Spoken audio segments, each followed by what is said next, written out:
Hi everyone, my name's Alison. I run a film, theatre and entertainment company called Right Here Productions and we're based in Inverurie. I've been asked to make this little video to tell you a little bit about how I got there.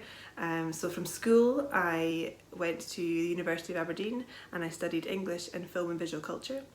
I was really lucky, I got an unconditional offer from school and I really enjoyed that course. Actually, when we first started the course we were told that the film studies side of things was just going to be film studies. There was no one in the department that could show you how to make films or anything like that, and so if we had joined the course for that purpose, we'd joined the wrong course. However, by the time I hit third year, we were making sort of 7 or 8 films in the space of a year. The entire faculty had completely changed and it was a totally new course and it was just the best. I just had so much fun. Once I finished that degree, once I graduated, I decided to stay on because I didn't really know what I wanted to do. I didn't really know what job exactly I wanted, and so I thought, well, if I stay and do a master's, I've got another year to decide what it is I want to do. So I did that. I was really pleased that I did that. I really enjoyed study. I'm one of those weird people that really likes writing essays, so it was right up my street and I really did enjoy it. And sort of running at the same time as that, when I was not at uni, I was doing lots of Amdram stuff and I was working with a pal on doing or creating a brand new musical.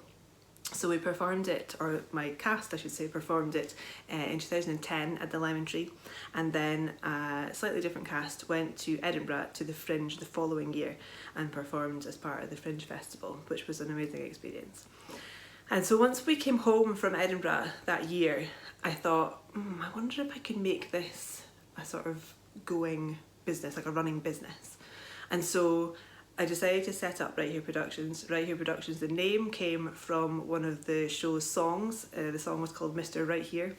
And so it sort of snowballed really from there. We set it up very much as a film company to start with. That's what my degree had been in, that's what I knew, what I was comfortable with, and kind of thought, well, we could probably branch out into sort of theatre stuff further down the line once we kind of knew what we were doing.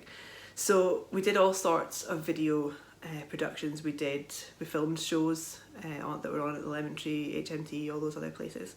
We did promotional videos, we filmed conferences, we made videos for conferences, all sorts of stuff. We basically said yes to absolutely everything. So we worked with loads and loads of different companies and charities, organisations, and it was a really fun but educational way of doing it because you just had to learn on the job. You had to source equipment that you didn't have to be able to fit a brief, then you had to kind of get to know how to use it. It was quite, I suppose looking back, quite a stressful time because obviously you were kind of faking it till you make it sort of thing to an extent. I did know what I was doing, but it was very much if someone said, can you do this? It was either a yes, definitely I can do that, or a no, but I can sort of work it out for you. And to a point, probably I'm still doing that now. And so in 2015, myself and my friend Dan, who works very closely with me in the business, had been asked as actors, not with the business, but just as independent actors, we'd been asked to go and do a murder mystery for a hen party up in Durn House in Portsoy. And we were just facilitating a murder mystery, playing a couple of characters who would kind of guide the hen party through, which was stressful, to say the least. However, while we were there, the manager of the venue said, is this something that the company you're working for would consider doing as a public event? And we sort of said, well, probably not, because this company is based in England. They wouldn't be able to source actors. I mean, they just sourced us from people that we knew, sort of thing. So it wasn't really a thing that we thought they'd be interested in. But of course we said, but we could do it for you. So that's where it kind of started. And so for the last 5 years, almost to the day, we have been writing and performing murder mysteries across Scotland. We started off in Durn House, then a couple of people came to those murder mysteries and asked us to do something in other places like Norwood and Pittodrie House and various other places. We then got in with the National Trust, and so we've done murder mysteries at Fyvie Castle and Haddow House, Castle Fraser, Drum Castle. We've actually been up at Peterhead Prison Museum and done a couple in the prison there as well, which was really fun. And we've also been down to Brechin, to the Caledonian Railway, and done a murder mystery on the train, sort of Orient Express style, which was so much fun. So once we had started doing these murder mysteries, I suddenly realised that we had a whole bank of performers and actors ready and waiting and willing to sort of work with us. And so I decided to set up RHP Sings, which is essentially a group of performers who are able to appear at different events. So we can do background music, we can do full concerts, and we can also do singing waiters, which is where we essentially disguise ourselves as waiters at an event or a wedding, and at some agreed point burst into song for about 20 minutes and then disappear, which seems to be really popular, and we really enjoy doing them as well. So as you can imagine, with the film, the stuff, the murder mysteries, and with all these singing events, every day at Right Here Productions is totally different and a lot of fun and really great, because the majority of people, in fact I would venture to say all the people that we work with or that work for us, are enjoying themselves and kind of forget that it's work. I certainly do forget that I'm working, and that to me means that I'm in the right job. I'm not sure that I can give you a specific career high to date. I think I'm really lucky. I've landed in a job and a career that I absolutely love, that I'm always desperate to get cracking with on days that I'm working, and that is really flexible and that can fit around my life. I'm married, I've got 2 children, 2 young children, preschool, so you know, it can be a bit of a handful, and because of my job I'm able to sort of fit it around what we're doing, and that's really great. And also I get to work with all my friends. Like, it's, you know, they always say don't work with your friends, but I certainly haven't been disappointed. They are so supportive, so encouraging, and really enthusiastic, and want to be part of it and want to help out, so I would recommend it, as long as they're good friends. I would say the only major low would be the current situation. As you can imagine, as a film, theatre and entertainment company, we have lost all of our work for the rest of this year and most of next year. We've got nothing fully confirmed for next year, because obviously no one knows what's going to be happening, and so we're struggling, I would say. We were really quick off the mark when lockdown happened in March, and we decided to start making online games. So there are murder mysteries and more family friendly themes.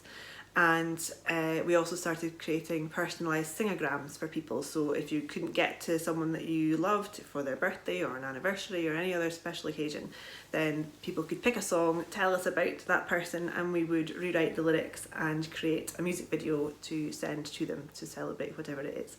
We've also at the moment got a crowdfunder running to try and raise some money to be able to create boxed murder mystery games that people can play at home over dinner.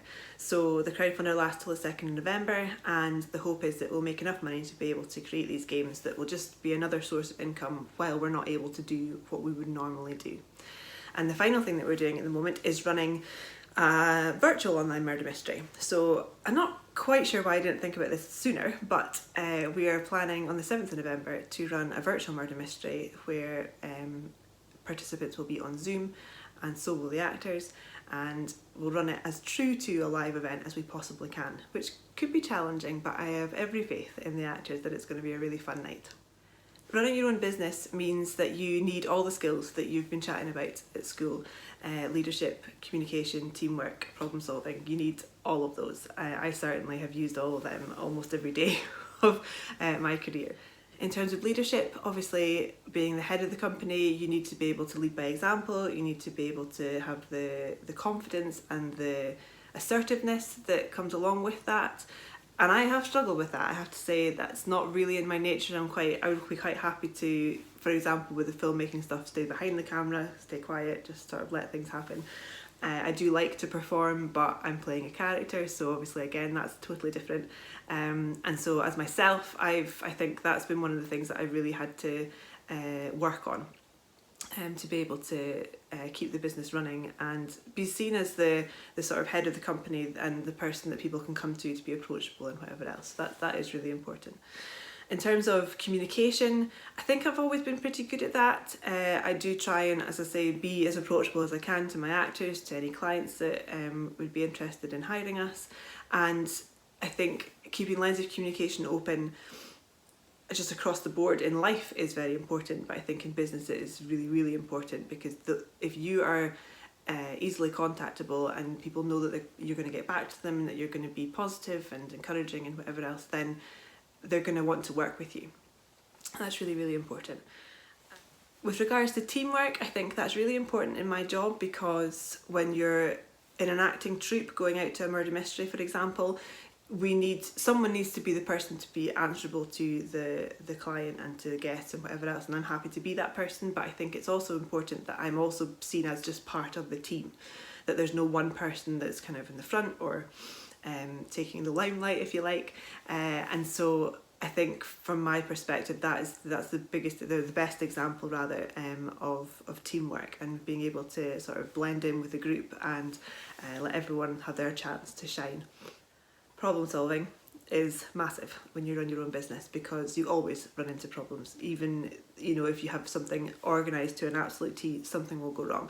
You know, I've had times where actors have dropped out of murder mysteries on the day of them.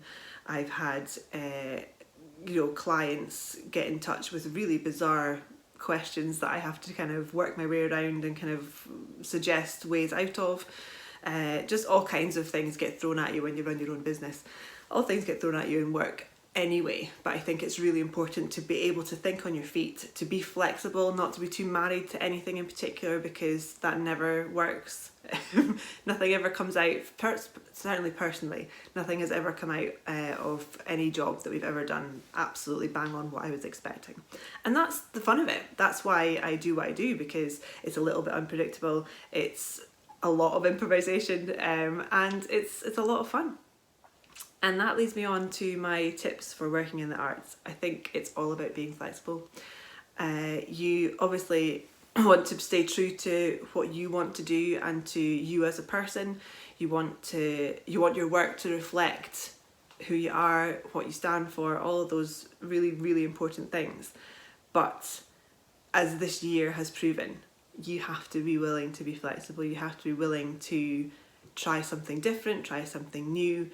You never know, you might find something that you've never even considered. I would never have thought that I would be creating online games and selling online games. Like, it's just not something that I even saw ourselves doing. Even the boxed games that we're fundraising for at the moment, it's just not something I was interested in. I thought, we've got our live events, they're going really well and I'm really enjoying them. Why would I do something, why would I create extra work for myself if I don't need to? We're already really busy.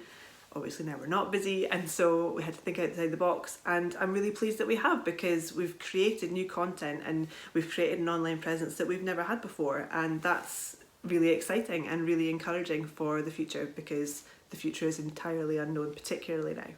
In terms of how music, drama and the arts have helped me get to where I am today, I would say they've been invaluable. I mean, my mum put me to drama classes when I was about 13, I think, and I don't know where I would be if I hadn't done them, because I was really shy, sort of super low confidence, and I think I suffer from that still a little bit. I don't kind of relish sort of being the person in the front. I do live videos as part of my company, and I just hate doing them. Even the singing waiters, I find them really, really nerve-wracking, but I think it's really important to put yourself out there a bit, kind of go into a less comfortable place, to be able to sort of work out what it is that you want to do, who it is that you are even. That sounds really cheesy, but I think it's important to know that before you start, and sort of get to know that as you go through as well. And music and drama have been in my life my entire life, and I'm just really, really glad and grateful that I'm able to do it as a career and to be able to make something of it. And I really hope to be able to continue doing that for a long time. I've seen this hashtag no wrong path thing online for a couple of years now, and I think it's really important. It's a really important message. Nobody can absolutely dictate what their path is going to be from the time that they leave school till the end of their working life, because everything is uncertain, and there are no guarantees, and things change.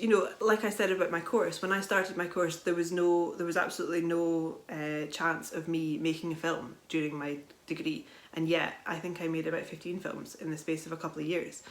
And I'm really grateful for that, but it could easily have been that course stayed the same and I didn't get to do that, and I really don't think I would be in the career that I am, or certainly not in exactly the same point that I am right this second. And even when I left school, I went to uni because I got accepted and thought, well, I might as well, I've got nothing else planned. And when I hit second year, I remember having real sort of like a real crisis of confidence, a real like, have I made the right decision here? I've done my first year, it was really exciting, but hitting second year I still had 3 years to go, and I was thinking, is this actually what I want? Do I want to have this degree at the end of it? What am I going to do with it? And you know, even when I did hit the end and did well and was really pleased with my degree, I didn't know what I wanted to do, and therefore I stayed and I did a master's. But that was a decision that was made more because of, I don't really know what else I'll do, rather than I'm going to do this master's because then I can do this and then I can do that. And so it's important to stay open. It's like I was saying about working in the arts, it's about being flexible, it's about being open to opportunities when they present themselves to you. And if you're willing to, and if you're happy to, say yes to stuff. You know, even if it's unpaid stuff. I've done a lot of unpaid stuff. I've done a lot of things for exposure or for, you know, getting your name out there and things. And that, you know, to a point, that's great. Don't do it all the time, but it's a really good way of making connections with people, of getting your name out there, of finding out the things that you like to do and the things that you don't like to do. And I think it's really important because it reminds you that it's what you want to do is something that you really enjoy. So yes, I've done lots of freebies. Yes, I've done lots of things for exposure or however you want to call them. But I don't regret any of them because I would imagine I've met at least one person doing it that I've now worked with since. I have gained experiences that I wouldn't have had before, and I know what I don't want to do. And there's a lot of those, and that's fine. But I think it is really important to be open to anything. So I think that's me. Thanks so much for watching, and thanks for asking me to be involved. If you want to know any more about Right Here Productions, about how I got there, anything at all, then please do just find us on Facebook, our Instagram, we've got our website, righthereproductions.com, and I would be delighted to speak to anybody. Alright, cheers, bye!